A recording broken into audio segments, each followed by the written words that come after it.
Am I the a-hole for refusing to forgive my brother for sleeping with my now ex-girlfriend after my accident and for refusing him closure? A 33 male was in an accident when I was 22 years old. It was near fatal and I suffered a TBI as a result. I had been dating Jessie, a 33-year-old female, for 5.5 years at that point, and she was at the hospital with my family, including my older brother, Cameron, a 35-year-old male. Soon after the accident, Jessie found out she was pregnant and terminated the pregnancy with Cameron's help, and a while after, they started having an affair. My sister caught them and forced them to tell me when I recovered enough. Jessie confessed eventually, but she acted like we were going to work through it. I made it clear it would never happen, and I told her I never wanted to see her again, and I wouldn't be going back to our place ever again. Cameron tried to shame me for that, but I kicked him out and refused to see him. Our sister let him know he was dead to me and I'd never forgive him for it. For a while, he let me work on recovery,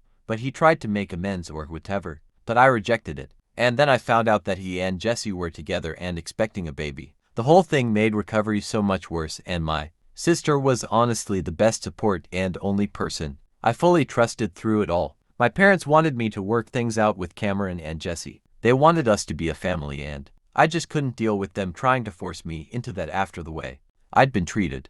My sister had to be my advocate at times when I couldn't do it myself. I'm back to normal now, but I had a health scare last year in the run-up to my wedding. It was stress-related. Cameron found out about the health scare in April, and he asked our sister for my contact details. She refused to give them, so he started showing up at her house until he caught me and my wife there. He was demanding answers about why nobody let him know sooner about the health scare and why I wouldn't let her share my details. He said we needed to put this to bed once and for all and get closure. I told him I needed no closure, and because he was digging in his heels, I decided to tell him to fuck off one more time for good measure. He told me him and Jessie both need my forgiveness and they need me in their lives because their kids ask questions and it sucks not having answers.